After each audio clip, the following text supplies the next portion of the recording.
Once students have demonstrated a good comprehensive understanding of the strategic audit in particular internal and external audit of the organization, they are then expected to critically evaluate organization's current strategic intent based on its vision, mission, values, and stakeholder expectations.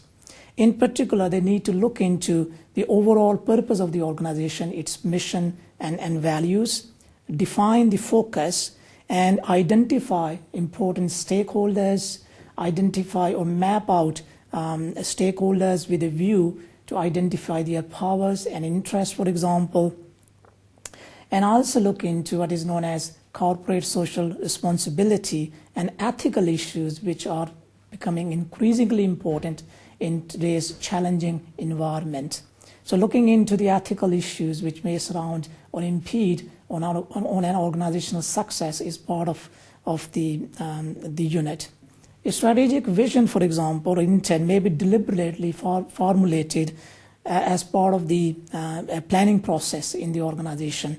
But it could also be that it is associated more personally with the leader or the founder of the organization, and hence it may become embedded in the culture and history of the organization.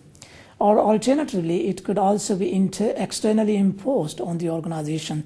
So the realization that the strategic intent could actually shape an organization's strategy and mission and values is very important. In terms of delivery, this particular part of the unit seeks to develop understanding among candidates or students, the realization that strategy has some political, socio dimensions. And in reality, organizations have to take into account what the stakeholders expect and also the uncertainty in the environment.